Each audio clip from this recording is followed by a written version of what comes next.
qu'elle est toujours dans le délire.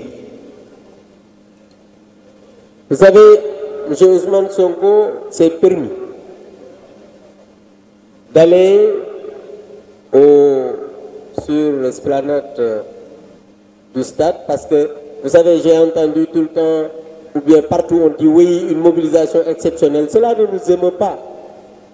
N'oubliez pas qu'en 2009, l'Alliance pour la République était dans l'opposition.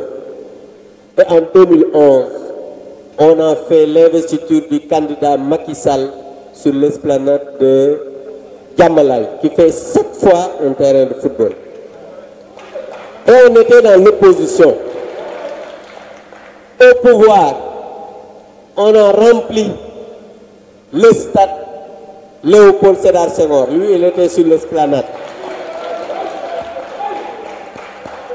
On a rempli le stade de Guédiawaye. On a rempli le stade de Pikine. Si vous allez partout au Sénégal, les mobilisations du président Macky Sall, heureusement qu'il y a aujourd'hui l'Internet. Et vous avez vu à travers l'Internet que Roy de Nouro pire. Donc cela vraiment ne nous émeut pas. Là où ils ont fait leur meeting, c'est le ministre Ali Saleh qui l'avait aménagé pour en faire un forail. Vous vous rappelez bien de la Tabaski où il y avait beaucoup de moutons quand même.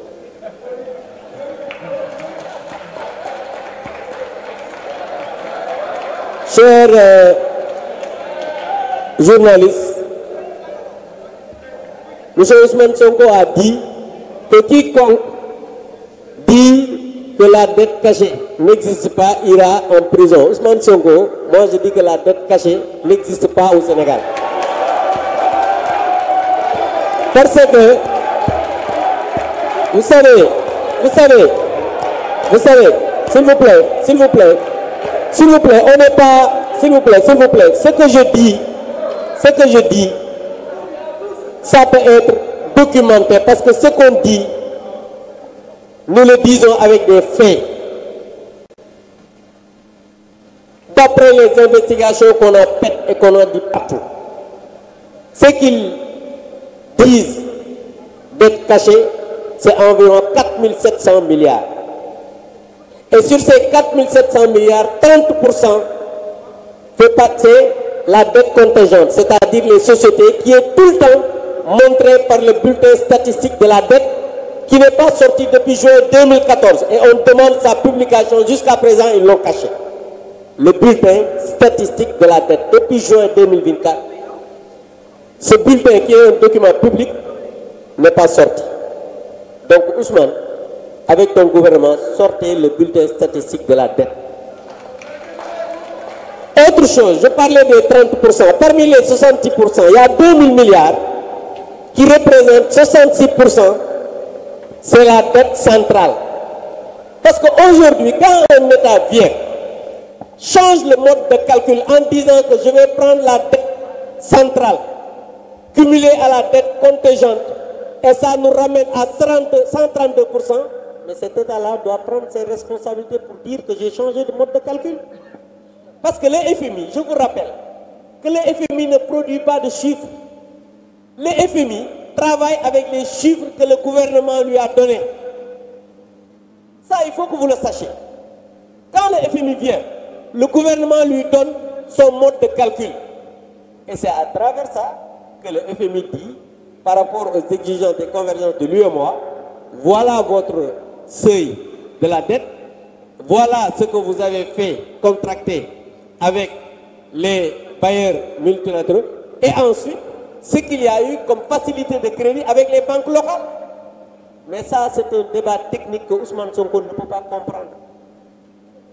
Malheureusement, nous avons à la tête de ce gouvernement quelqu'un qui n'est même pas au courant de ce qui se passe dans l'État.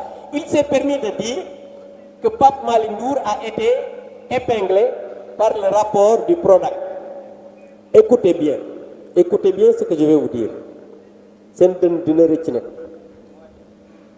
Le rapport du PRODAC, si vous allez dans le net, Il y a un article sur Dakaractu, c'est le 11 juin 2018.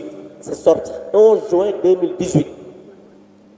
Celui qui a produit le rapport, Dieu ait pitié de son âme, il s'appelle Samba Laoubadien. Il est décédé au mois d'octobre 2018. Et Pape Malindour, écoutez bien, a été nommé en juin 2019. Regardez ce gros mensonge. Regardez cette grossièreté. Mais Ousmane Sonko est vraiment malade.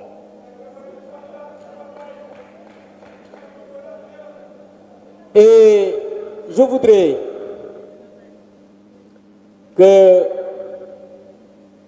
Ousmane Sonko, à travers son meeting, était passé de Ousmane Baridolé à Ousmane Bari Khalis. Parce que vous avez vu qu'ils ont pris tous les cadres du Sénégal avec de l'argent public. Il a essayé d'expliquer en disant que oui, certains ont donné 20 millions, d'autres 10 millions. Il faut que les Sénégalais se réveillent et sachent que ces gens-là sont en train de marcher, je dirais bien même, au niveau de leur conscience. Parce que même les budgets aujourd'hui, il dit que les fonds politiques, oui, l'exécution, mais il avait dit que la première mesure serait de supprimer les fonds politiques. Les fonds politiques existent toujours. Le budget de la présidence a quitté 72 milliards pour aller à 204 milliards. Le budget de la primature a quitté 25 milliards pour aller à 31 milliards et aujourd'hui à 30 milliards. Donc, augmentation de 5 milliards. Le budget de l'Assemblée nationale, 20 milliards quand le président Mame Diop était là-bas. Heureusement qu'il est là à mes côtés. Aujourd'hui, c'est 22 milliards. Après avoir quitté 24 milliards parce qu'il y a l'argent des véhicules. Mais où est la rationalisation? Où est la diminution du train de vie de l'État? Non, Ousmane Sonko et son gouvernement préfèrent presser encore les populations à travers une loi qu'on a votée au mois d'octobre pour taxer les Sénégalais qui ont pratiquement tout perdu. Un Premier ministre qui passe son temps à insulter la magistrature, à insulter les magistrats. Je voudrais, à travers cela, me réjouir de la libération de notre camarade Badara Gadiaga, même s'il est sous contrôle judiciaire ou bien sous bracelet électronique. Mais même le procureur s'est opposé. La Diop est sorti de prison pour dire simplement qu'aujourd'hui, l'état de droit est en train de s'exercer, malgré l'opposition de Ousmane Sonko. Parce que Ousmane Sonko veut installer une dictature dans ce pays, mais nous avons une justice debout et des magistrats debout. Vous l'avez entendu dire qu'il va prendre les magistrats qui vont faire le job. Cela, c'est insulter même les magistrats, les dignes magistrats du Sénégal. C'est insulter la justice sénégalaise. Ousmane Sonko doit être arrêté parce que j'ai dit un jour ici que s'il y a quelqu'un qui doit être poursuivi pour ces jeunes qui sont morts, c'est bien Ousmane Sonko qui a appelé au Mortal Kombat. Ousmane Sonko a appelé au Mortal Kombat. Il a dit Koudé Sandé Djurat. Et on l'a dit dans le texte, nous sommes fiers d'avoir fait face à des brigands, des voyous, des ingénieurs du chaos qui ont voulu mettre fin à ce pays.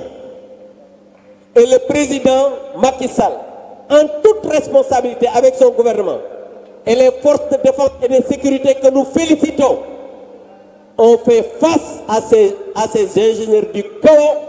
S'ils ne l'avaient pas fait, aujourd'hui, on n'aurait pas encore un pays qui s'appelle le Sénégal. Et ils se permettent de prendre l'argent du contribuable et de donner ça à des soi-disant ex-détenus, sans aucune décision de justice. c'est inacceptable et scandaleux. Mais en tout cas, nous, à l'Assemblée nationale, on va exiger que cet argent-là nous soit restitué parce qu'on ne sait pas dans quelles conditions ils l'ont dépensé. Donc, pour dire simplement que nous avons un Premier ministre qui est malade, un Premier ministre qui a un problème psychologique avec la vérité, un Premier ministre qui ne comprend pas l'État, un Premier ministre qui n'est pas informé, bref, un Premier ministre qui ne mérite pas sa place, qui a un boubou plus long, plus gros, je ne sais pas, il est large que ce qu'il doit avoir.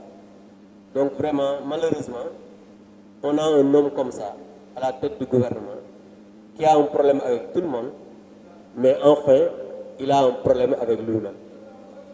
Pour ñëw rek wax ne ñun li nga xam ne moo ñu fi dajale tey mooy waxtaan ci yu doy waar yi nga xam ne Ousmane Sonko wax na ko ndax ñun bu ñuy am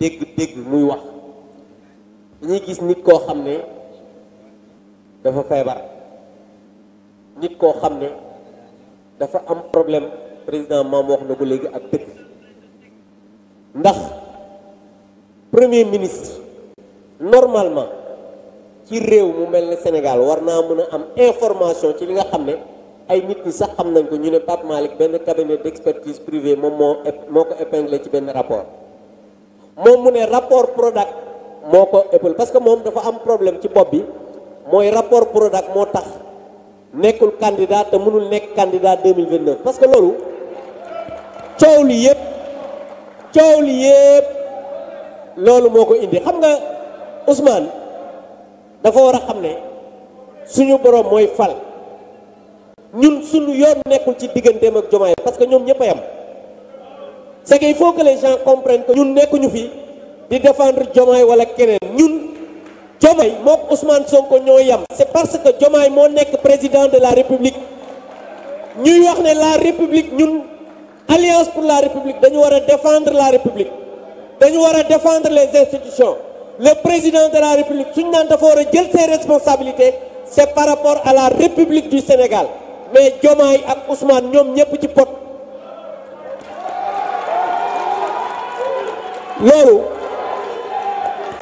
parce que pourquoi je le dis non lu tax ma koy wax parce que souvent nit ñi dañ naan woy yéen da ngeen a yàkkamti seen déglu leen ma ñaar ñi ñu séparé wu ñu xuloo ñun suñu yoon nekkul ci seen xuloo parce que seen xuloo yéen a ngi xuloo ba pare kenn ñemewul wax sa morom damaa xuloo ak yow yéen a xam c'est ça la vérité Ousmane Sonko fii la wax ne damay def importante déclaration ba ci guddi gi nga gis ne muy wax ne damay meeting mu ne le 8 dinaa wax bi mu ñëwee mais indirectement yow su fekkee da nga attaqué benn conseiller président attaqué ministre président yow ko attaqué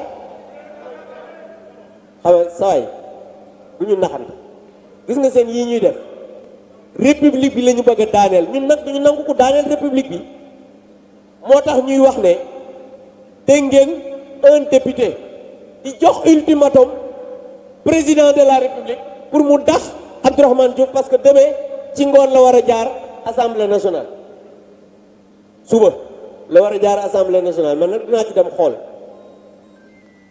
donc pour dire simplement que ñun dañuy wax ne alliance pour la république parti la boo xam ne ku dul Ousmane Sonko sax mënu koo tas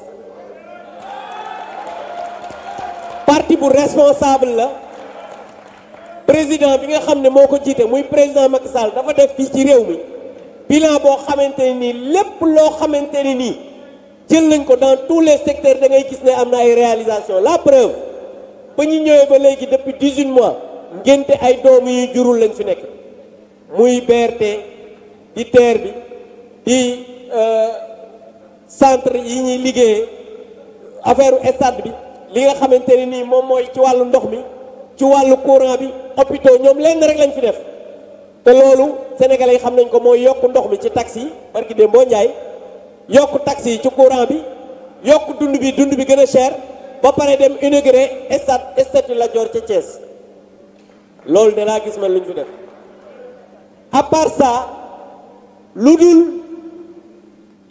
taxer sénégalais yi ne leen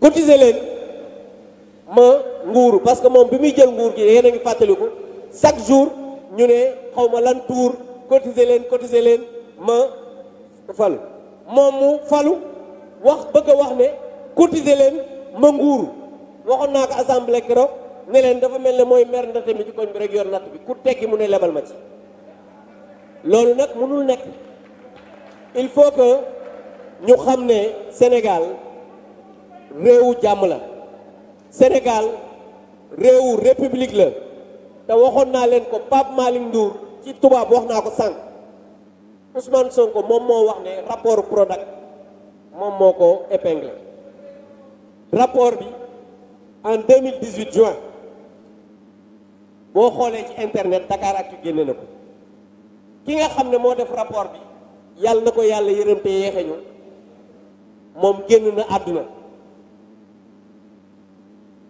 juin octobre 2018 la génn àdduna Pape Malick Ndour ñi ngi ko nommé 6 juin 2019 waa léegi nan la ko génn àdduna mën a épingler Pape Malick Ndour